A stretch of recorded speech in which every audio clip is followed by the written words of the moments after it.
Yeah, one of the things that we were trying to find out was whether doing something is better than nothing. And in the United States, for instance, if you want to get a flu vaccination, the one thing that you do get is a two-page vaccine information statement that is produced by the U.S. Centers for Disease Control and Prevention. That vaccine information statement is designed to be kind of neutral. It's designed to give you a flavor of the benefits and the risks, but it's not designed to be a persuasive document.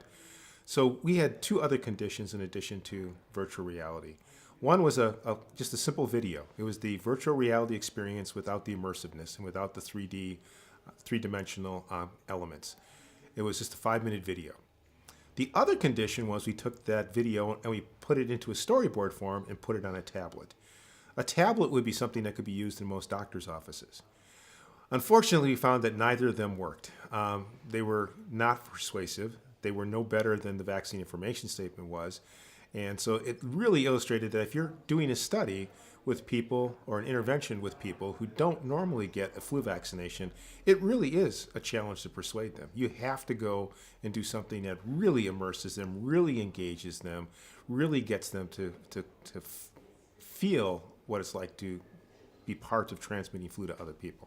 One of the things that we found in our study was that virtual reality can be effective, but it's not as simple as one may imagine, including myself. I thought it would be pretty clear cut. So for instance, I thought that the results would indicate very strongly one way or the other. And it turns out that what mattered in the virtual reality condition was that we had a measure of how engaged did you think you were as part of that experience. The people who said that they were very engaged were the ones who were persuaded. They were the ones who changed their perspective on getting a flu vaccination. They indicated a higher intention to get a flu vaccination. They indicated that they felt more responsible for transmitting flu to other people. If you went through the virtual reality experience and you didn't feel that you were engaged, those things did not happen. So it wasn't a simple case of just being in a virtual reality experience. You had to actually experience engagement through that virtual reality experience.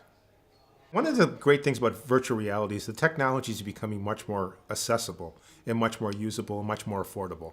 A few years ago, it would cost thousands of dollars for a virtual reality headset, and they were relatively uncomfortable.